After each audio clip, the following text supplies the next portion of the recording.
ba'du. Bulan Muharram kirim khusus sama-sama kita muliakan, kita hormati diri dulu. Sekarang Hunayfi,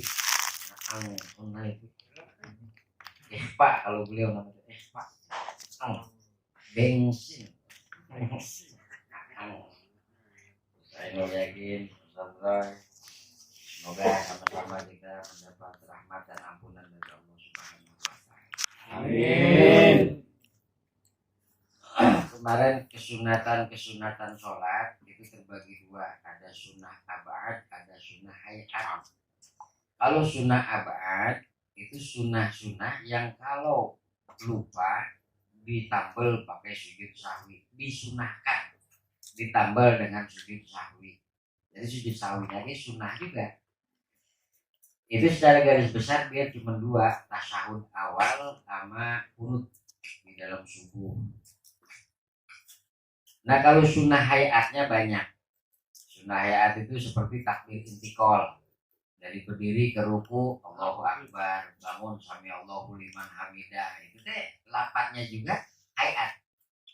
Bapak nggak baca sami Allahu liman hamidah, bangun deh. Sunnah hayat. Baca tasbih subhana rabbiyal a'la wa bihamdi rabbighfirli warhamni wajburni, itu teh sunnah hayat.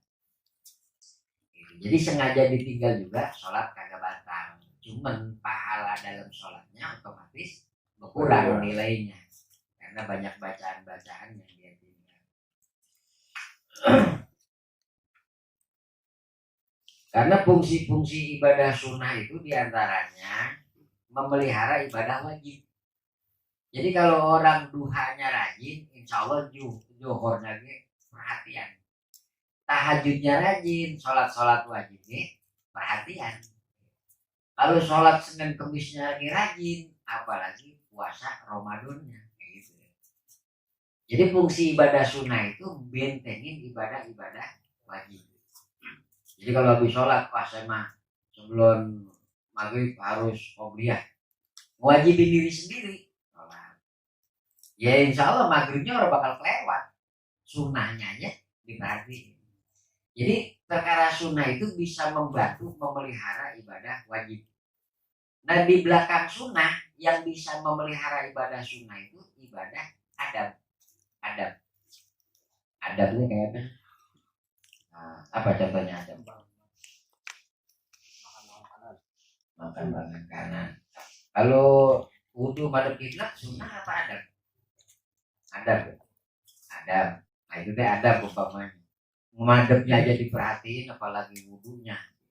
Jadi pokoknya perkara-perkara adab itu sampai sekarang pengen padahal udah meriksa.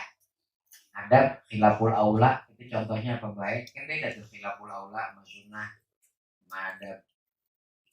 Nah di sini ada waman tahawana bi sunnah, innaman tahawana bil adab. Sesungguhnya siapa orang yang meremehkan adab-adaban, uqiba bihirmani sunnah, akan terhalang dari mengerjakan ibadah sunnah. Atau gini, mau makan aja, kalau junub itu kan makruh. Kalau junub mah, kita punya junub, habis naik sama bini lapar, makan, itu makruh. Itu kasarnya katanya makanan kayak ngomel, suwe.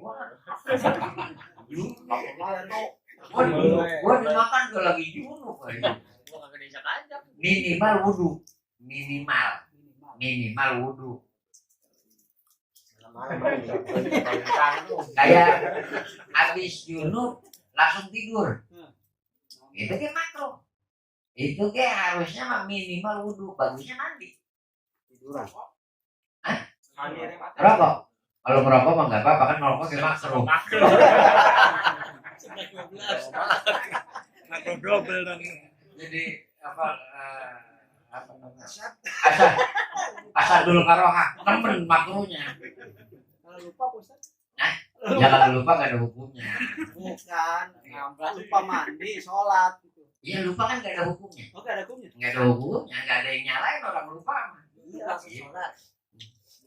yang malam Iya. subuh nggak mandi junub maksudnya. Iya. Kita Lu nggak. lupa, Iya. ingat udah pulang. Bukan Makanya. jadi tanya orang saya sendiri. Iya. Oh, orang dipencet ngap. Itu dosanya tuh. Enggak kan lupa. Kalau lupa kan nggak ada salahnya. Orang lupa, orang tidur itu nggak ada yang kena dosa. Yang penting udah. Ntar di luar jangan cerita-cerita lagi udah. Kalau lupa, kan ada pakarnya. Iya. Jadi kalau lupa itu nggak ada hukumnya. Rupi al-qalam. Jadi orang lupa mau berbuat dosa ke malaikat orang bisa nulis dosanya. Orang lupa di luar kesadaran. Itu kompak kalau gini. Ini ngomong bakal lupa. Jangan lupa ya. Nah itu ntar pas ingat umpama ingat siang. Umpama ingatnya siang mandi ya itu sholat tadi ganti.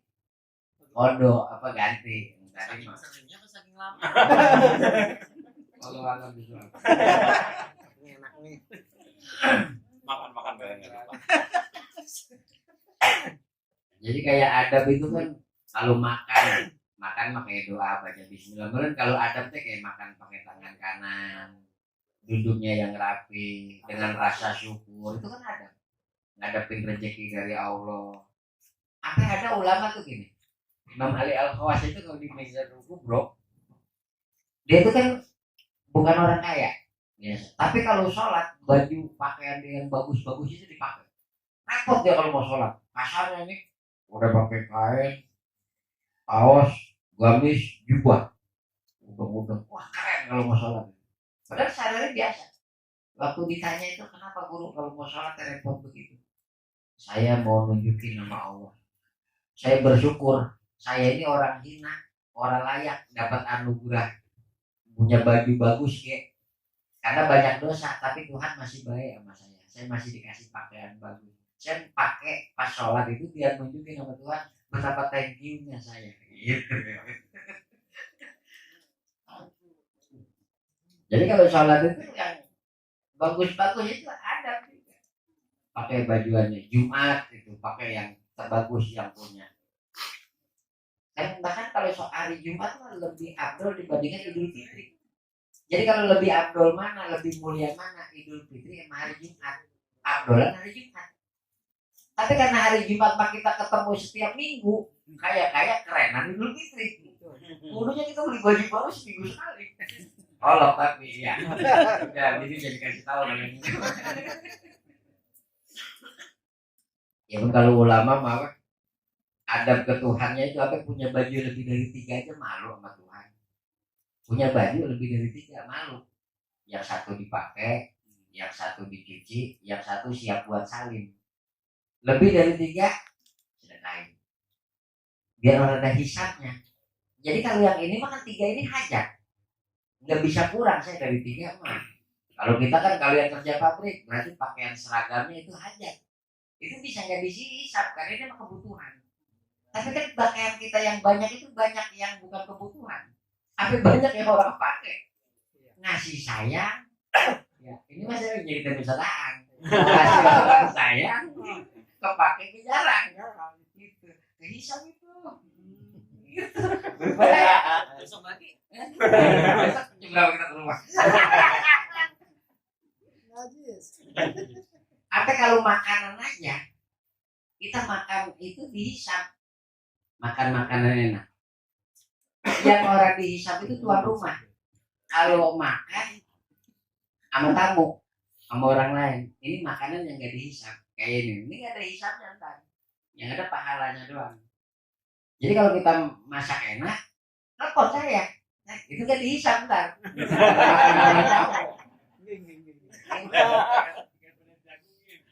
Kalau tamu itu dihisap. Bahkan kalau ulama itu kan orang-orang soleh dulu itu. Ya kalau Nabi mah kami adalah kaum yang tidak makan kecuali lapar dan kalau makan kagak sampai kenyang.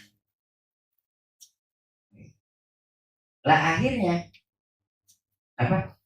Mereka itu kalau makan niatnya itu kan buat kuat ibadah. Kalau 3 suapan bisa kuat untuk berdiri kenyang, itu yang keempat dihisap. Kalau cukup sama yang 7, yang ke-8 dihisap. Kalau hisap kita berapa tahun? Oh, udah sepiring mentungnya masih nyendok lagi. Nyenengin tuan rumah. Nyenengin tuan rumah. Oh itu niat soleh.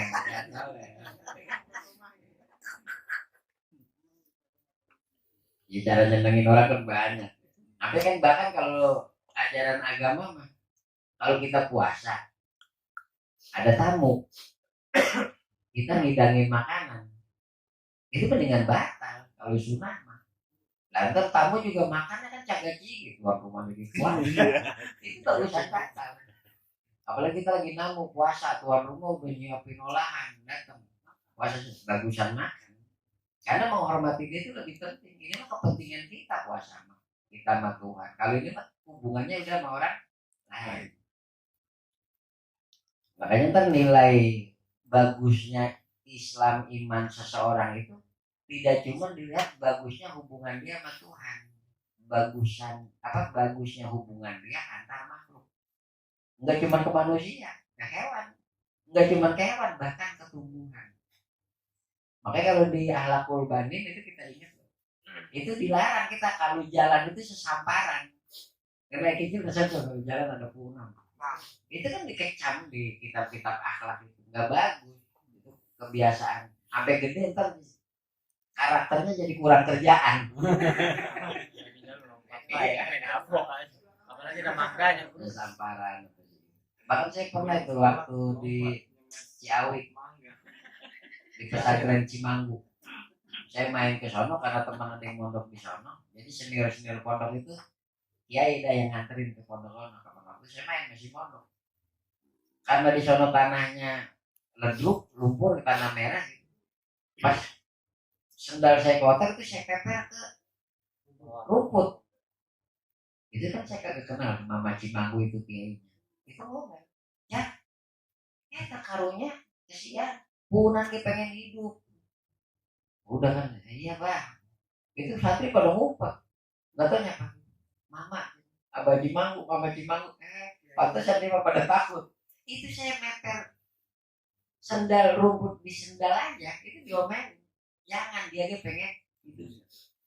Cuman kalau kita mah jangan ditiru teman-teman. Karena yang bisa begitu karena memang udah sesuai sama suasana hatinya. Kalau kita paling gegayaan, jangan nangis terus. Gaya. Kalau dia memang udah nyampe kerasa. Gitu.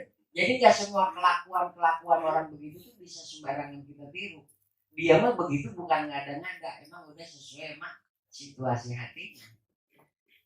Nggak bedanya kayak Abu Dzar. Sering saya cerita tuh Abu Dzar itu orang yang kagak pernah nyimpen makanan atau duit buat besok. Jadi kalau dapat duit hari ini mau berapapun banyaknya, malam ini harus habis. Sebelum maghrib harus habis. Besok pagi dia dari nol lagi. Kapan waktu dites sama Muawiyah, orang disuruh nganter duit ke dia berapa ribu dinar apa dirham itu, kurang lebih waktu itu iseng-iseng saya hitung itu kalau nggak salah hampir 3 miliaran duitnya kasih ke Abu Dzar. Wan, nih saya dapat titipan dari Khalifah buat Tuhan. Banyak sekali. Iya, bagi aja tuh yang ngasih. Itu repot loh, nyari orang, duitnya dibagi-bagi karena dia udah perjanjian, dia itu malu nggak mau nyimpen duit sampai maghrib. Habis besok pagi orang yang kemarin nganterin duit datang lagi ke rumahnya. Tuhan maaf kemarin saya salah ngasih. Sebenarnya itu Khalifah Muawiyah itu niatnya nyuruhnya bukan ngasih situ, ngasih yang lain. Lu bagaimana sih? Nah ini siapa kalau nggak bisa bawa pulang duit itu lagi, saya bisa dihukum berat. Kasihan Abu Dzar. Aku sih nggak hati-hati. Udah duit itu sebelum maghrib dia udah habis. Tapi tenang, ntar saya cariin gantinya, ntar saya ganti. Pas dia jawaban begitu berarti benar. Khalifah itu tahu dia itu bukan ngomong doang, berita yang nyebar itu bener bahwa dia itu nggak pernah nyimpen sampai malam. Enggak, udah. Saya mah cuma disuruh ngetes, ternyata bener. Tuhan itu nggak pernah nyimpen duit sampai maghrib. Jadi kalau kita punya beras sekarung 50 kilo, kebutuhan hari ini berapa? Sehari makan berapa? 2 liter. Anggaplah 2 kilo. Sisanya berapa? 48 kilo. Jangan sampai maghrib habis. Kalau saya emang enggak, saya simpen. Saya mah belum nyampe kelas itu. Enggak, mungkin yang lain udah ada yang nyampe. Oh, silakan gitu.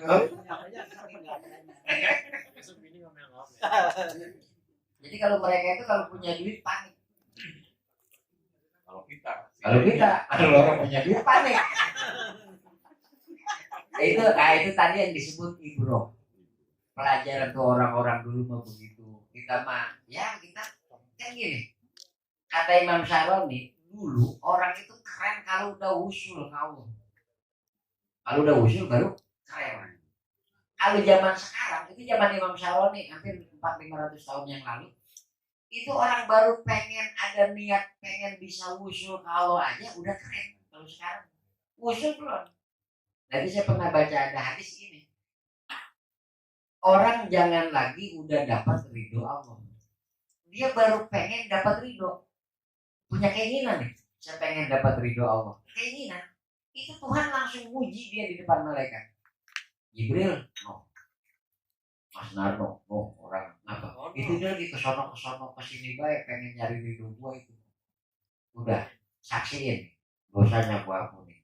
Itu belum dapat ridho, baru punya kepengenan nyari ridho Allah, berusaha. Belum dapat ridho, itu udah dipuji di Mukasir.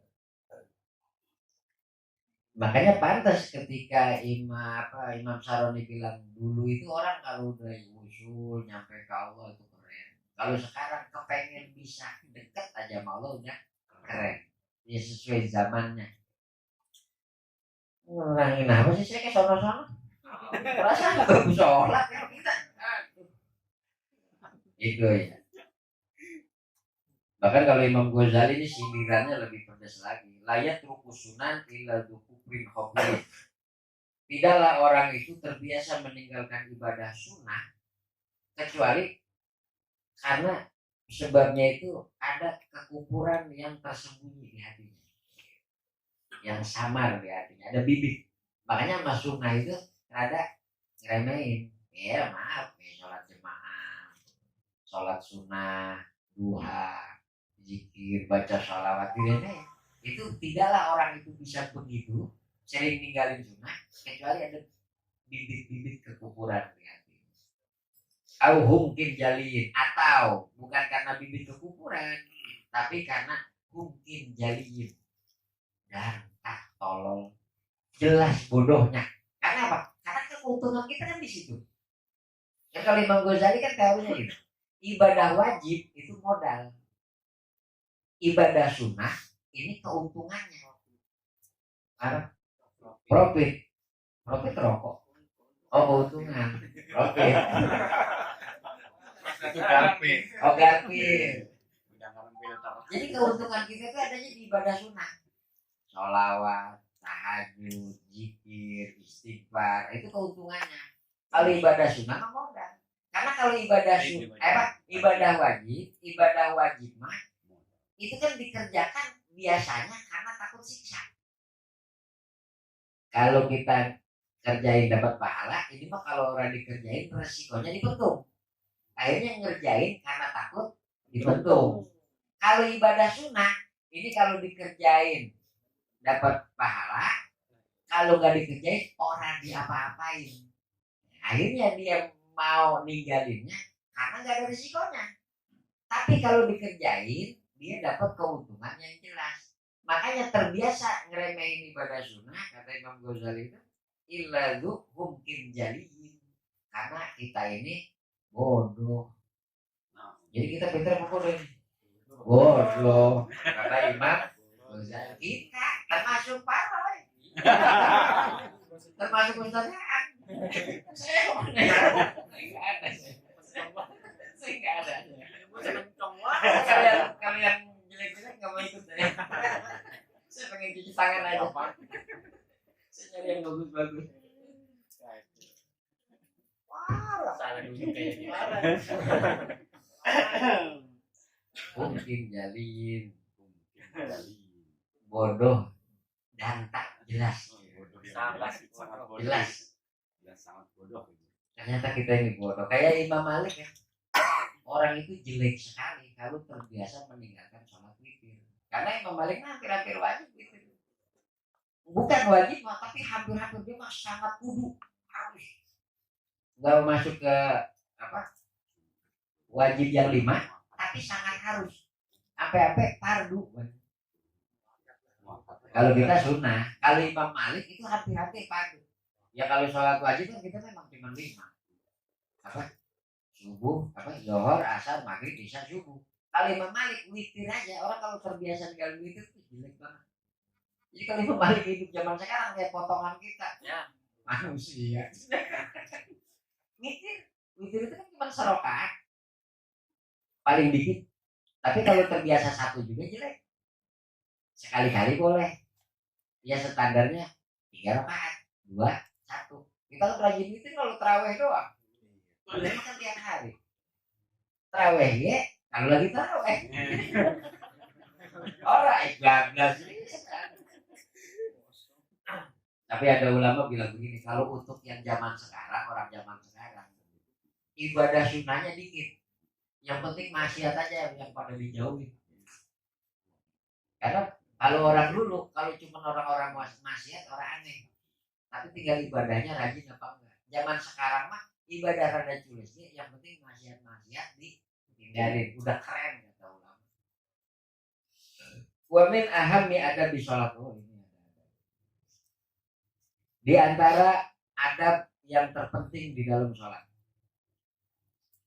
Kalau misalnya wa min ahammi adabi sholat, dan eta tetap dina sawarehna anu penting-penting adab sholat. Yang tadi ya, jelasan tadi ya. Yang pertama al-ikhlas. Bahwa apa itu ikhlas? Al-amalu lillah, beramal semata karena Allah, wahdahu semata-mata karena Allah. Jadi kalau di sini maksudnya ada fikih. Tapi kalau dalam ilmu tasawuf, ya dia wajib. Karena kalau nggak ikhlas, ya alasan dapat pahalanya apa? Orang bukan karena Allah kok dapat pahala. Nah di sini maksudnya ke adab. Dan ini ibadah apapun, ya disyaratkannya ikhlas. Kalau di sini ada. Wal huduru, dan hudur. Wahwa apa itu hudur? Hudur teh hadir teh bahasa Arab. Wahwa ayalama mayakulu wayat aluh min akwali sholati wa alihah. Hudur itu kalau di sini maksudnya dia mengetahui, menyadari apa yang diucapkan dan yang dia perbuat di dalam sholat. Jadi ketika kita mengucap Allahu Akbar, apa artinya? Allah Maha Besar. Hatinya sadar Allah itu Maha Besar. Nah, berarti hatinya sadar selain Allah itu kecil. Apa selain Allah? Anak, bini, harta, pangkat, jabatan, semua selain Allah kecil. Masalah urusan Allahu Akbar. Makanya orang kalau mau sholat itu ngahadirin dulu, bayangin keagungan Allah Maha Besar. Jadi pas dia mengucap Allahu Akbar, kebayang Allah Maha Besar hadir. Akalnya nerjemahin, hatinya ingat Allah, meresapi maknanya Allahu Akbar. Makanya sholat kita masuk susah buat khusyuk. Apa bacanya orang ngerti apa sih itu? Subhana rabbiyal azim wa bihamdihi, subhana rabbiyal azim wa bihamdihi. Kalau tahu artinya ya beda. Yang tahu artinya juga belum tentu telaten. Subhana rabbi, maha suci Tuhan saya, maha sempurna. Tuhan saya orang punya celah, orang punya cacat, orang punya kekurangan sedikit pun. Subhana rabbi. Kan? Subhana rabbiyal azim, maha agung. Wa bihamdi, dan dengan pujian kepadanya. Subhana rabbi. Peresapan. Wah itu kalau sholat udah pada bisa begitu semua, masya Allah ya. Ngapain masih dalam? Dari salam dari rumah saya kayaknya kelihatan cahayanya, masya Allah tuh orang sholat. Sampai tembus ke langit. Subhanallah. Rabbi gili warhamni. Kayak tahiyat aja. Assalamualaikum ayyuhan nabi. Salam. Itu kan kayak assalamualaikum ke nabi, nabi ada di depan. Assalamualaikum ya Rasulullah. Gampang aja gitu. Assalamualaikum ya Muhammad. Itu gampangannya begitu. Assalamualaikum ayuhan nabi warahmatullahi wabarakatuh. Assalamualaikum warahmatullahi wabarakatuh. Itu kayak ngucap di depan kita ada siapa? Ada nabi. Assalamualaikum ayuhan nabi warahmatullahi wabarakatuh. Makanya ulama dulu itu ada. Siapa namanya? Dia tuh kalau dari sholat assalamualaikum ayuhan nabi itu dengar nabi nyaut. Waalaikumsalam warahmatullahi wabarakatuh. Apa kapan waktu pas dia sholat dia kagak denger nabi nyaut. Ya Allah, dosa apa yang saya perbuat hari ini sampai saya hari ini kagak bisa mendengar jawaban salam dari nabi. Apa kita bisa sholat begini? Mantap itu. Assalamualaikum ayuhan nabi. Assalamualaikum. Tuh kesejahteraan juga buat kami. Waalaikumsalam sholin dan orang-orang soleh. Nah itu kan peresapan-peresapannya. Ya, cuman itu kerumitan kita. Mana-mana sholat itu. Paling kita mah begini aja. Jalan tengahnya. Minimal ketika sholat berusaha mengingat Allah di hati. Allah, Allah, Allah. Sadar aja kita ini lagi berdiri. Sadar kita ini lagi ruku. Sadar kita ini lagi sujud. Lupa, ntar inget lagi. Lupa, ntar inget lagi. Kapan waktu sampai saya pernah ngajurin begini. Ini mah gak ada ajarannya. Ini mah ide aja. Bagusnya jangan dipakai. Tapi kalau mau dipakai terserah. Saya pengen mesen gini. Coba kapan-kapan sholat jangan baca apa-apa. Bacanya Fatihah sama tahiyat aja. Ya sholat itu kan yang wajib itu cuma 4. Allahu Akbar, baca Al-Fatihah, tasyahud, sama Assalamualaikum warahmatullahi. Nah, 4 doang. Jadi pas sholat Allahu Akbar, Bismillahirrahmanirrahim, Allahu Akbar. Jadi yang ditahan ini, jangan ada putus. Sholatnya nggak panjang nanti, minimal kita belajar dari takbir sampai salam kita udah ketahuan. Apa? Orang lupa apa? Allah. Itu Pak ngelatih. Jangan di masjid. Kan diomelin orang. Kalau gila, cepat apa? Yang penting tumaninah. Kayak tumaninah kan kayak ruku, seukuran paling sebentar itu ukuran subhanallah. Ruku, bangun, sujud, duduk, Allah, Allah, Allah aja, Allah. Kalau perlu baca dulu. Misalnya, itu nggak ada kita. Jadi bagusnya jangan ditiru. Tapi terus kalau saya kadang-kadang suka, ayo pengen tahu. Saking pengen belajar orang sholat, tujuan sholat itu kan tujuan awalnya itu kalau di Quran itu akimi sholat al-dzikri. Dirikanlah sholat di zikri untuk ingat Allah. Lepas sholat kita takbirnya udah lupa Tuhan. Allah Akbar. Karena ayat itu juga bisa diarti dibalik. Akimi sholat al-dzikri. Dirikanlah sholat karena lu ingat Tuhan. Pas kita ingat Tuhan, sholat. Atau ketika waktunya sholat, kalian wajib ketika sholat, nah ini waktunya kita ingat Tuhan. Lupain yang lain. Kan kudunya gitu. Karena hari ini kita sholat itu belum bisa melupain yang lain. Malah Tuhan yang kita lupain. Pas ngetrik lagi. Kerjaan. Iya. Apalagi bagong. Makanya ihsan itu, ihsan itu kan ibadah seolah-olah kamu melihat Tuhan. Nggak bisa di makom itu. Turun yang kedua, sadar, yakin Allah melihatin kamu. Yang dilihat sama Tuhan di kita bukan luar kita doang, lahir batin, gerentes hati kita, isi otak kita, jalan pikiran kita, itu Tuhan tahu.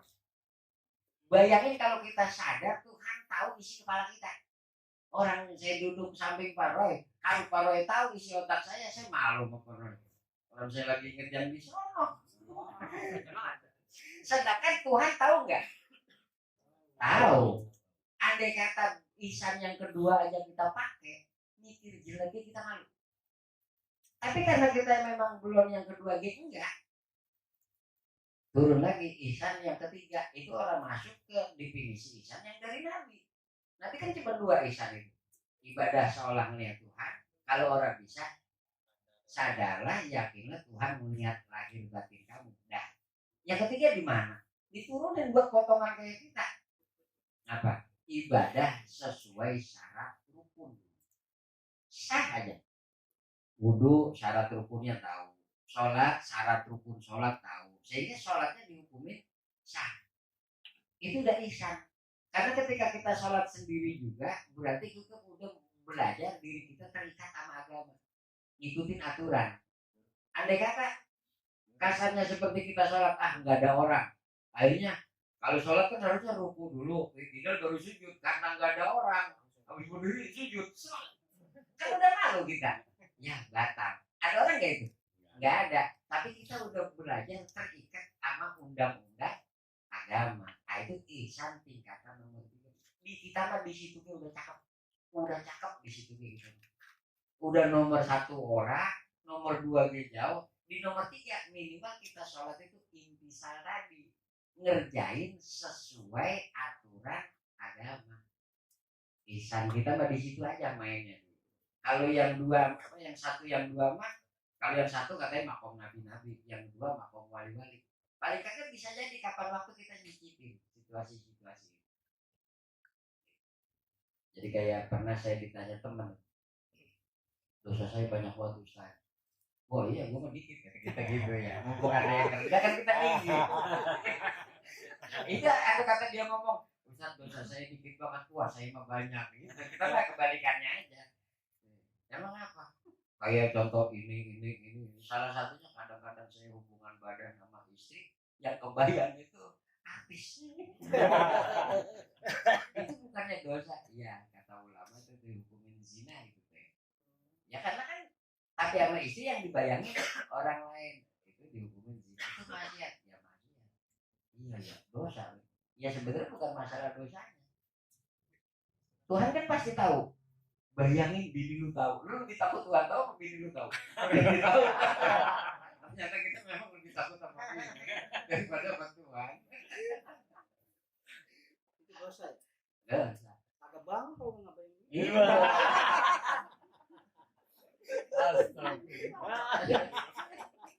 Udah dosa. Iya sih. Karena kayak dosa. Ilham akon salah. Baru tahu itu Ya dosa. yang udah biar udah. Istighfarin udah. Besok jangan banyak bunyi lagi. Mundur, hadir, hati. Makanya tadi juga saya bilang orang dulu itu ngadirin hati mau sholat itu bukan cuma ketika berdiri mau takbir. Dari wudhunya juga udah dihadirin kesadaran dia akan menghadap kepada Allah Subhanahu wa taala. Udah mulai di situ udah satu. Kita belum bisa begitu mah. Belum bisa.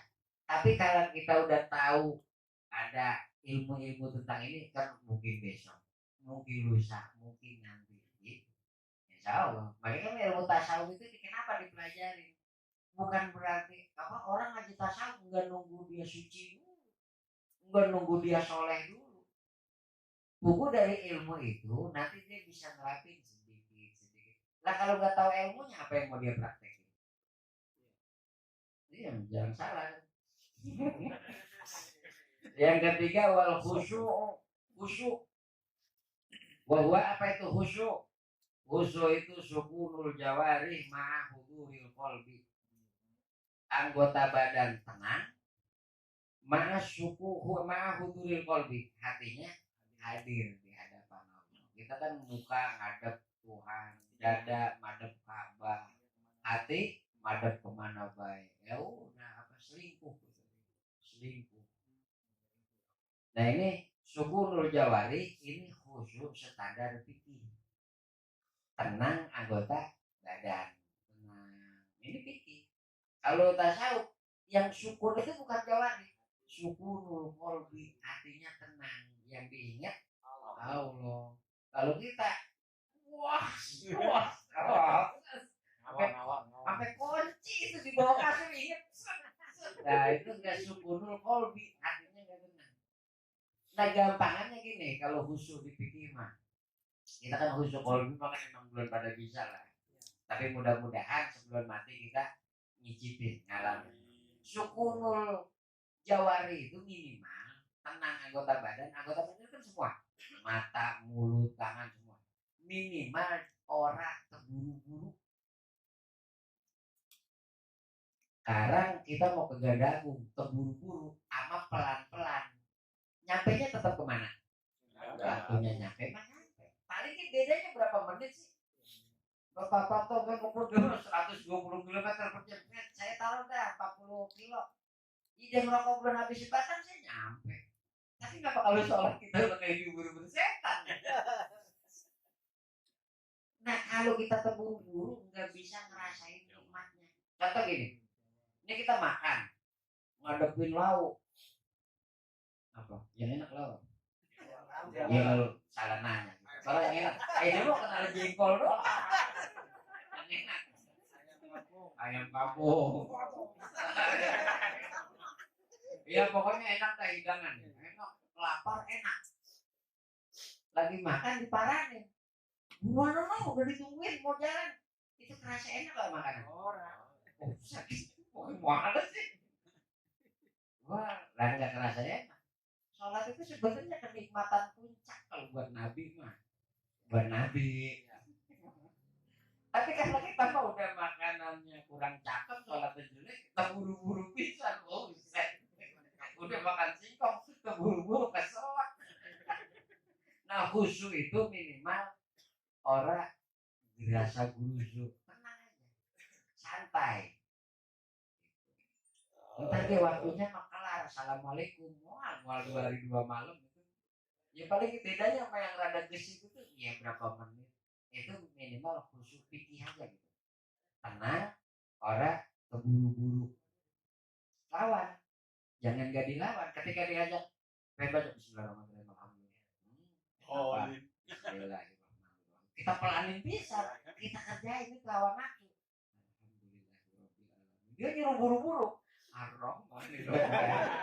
Capek lo. Hah?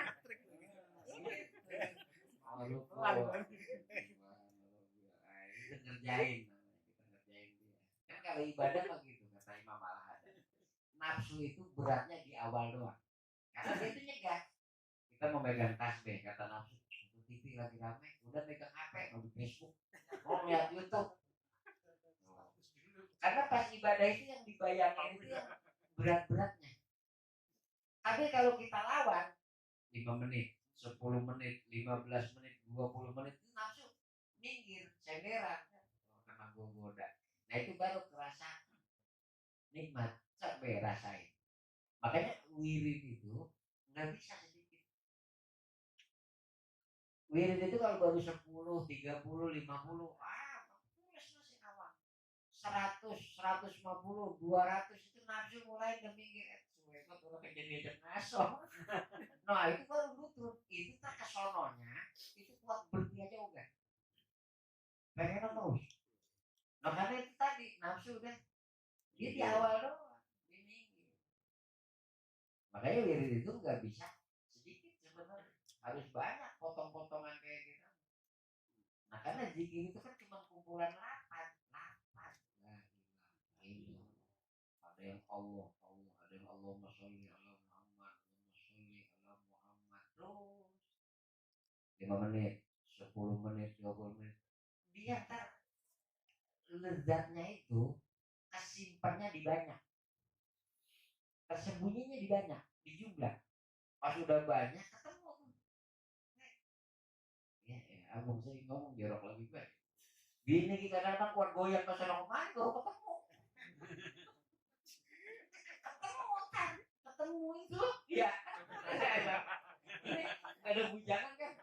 Ketemu itu, ketemu. Nah kalau udah ketemu, wah. Nah, ketagihan. Besok minta lagi. Ketagihan tuh gitu, ya. Nagih. Besok makanya orang biasa wirid itu udah betah lama-lama dilihat pengen pulang. Udah kayak sila, nagih nyanduk. Karena kangen jatuhnya resep pintar. Gitu kalau kata cerita teman-teman yang pada tukang wirid. Makanya saya lagi ustadz wirid itu saya ngomel. Wah, teman saya kurang atuh. Kayaknya lo udah gak enak besok pokoknya. Pengennya pulang. Wirid. Terus ya gangguin terus. Jadi wali bareng-bareng. Ustaz nih, mau nanya nih, kalau lagi wirid nih, nyamuk siapa nih? Iya, Boleh tepak. ya diusir aja. Usir aja. Usir. Emang kita banyak. Wabil asar ada dalam sebuah hadis dikatakan, laisa lil mu'min min sholatihi illa ma aqwala minha. Tidaklah seorang mukmin mendapat bagian di dalam sholatnya kecuali sesuai dengan yang dia sadari di dalamnya. Kullu sholatin la yahduru bihal qalbu. Tiap-tiap sholat yang di dalam sholat itu hatinya kagak hadir. Kesadaran menghadap Tuhannya, hatinya kemana mendi. Bahia ilal ukubati asrok. Sholat model begini mah bukan dapat pahala, cepet dapat siksanya. Gitu. Nah, jadi kan? Nah, ada lagi nih cerita yang enak sebagai penutup. Nyatain dulu. Dulu Allah pernah waktu nyiptain malaikat Jibril itu kerennya bukan main. Sampai Jibril nanya ke Allah, ya Allah, ada nggak makhluk yang kau ciptakan sekeren saya? Oh enggak Jibril, udah lu yang paling keren. Itu Jibril saking tahu bahwa dia yang paling keren ciptaan Tuhan, dia sujud 2000 tahun. Habis sujud dia bangun, dia nanya Tuhan, gimana Tuhan? Sujud saya keren nggak? Keren. Tapi masih lebih keren sholatnya umat Muhammad yang di dalam sholatnya lalai. Dia kemana wae. Jadi tetap kita masih diagungin sama Tuhan. Ya karena memang secara teori kalau Jibril mau sujud itu disuruh apa inisiatif dewek. Kita mah sholatnya jelek ya karena nurut gara-gara disuruh oleh Allah Subhanahu wa Ta'ala. Nah sisi baik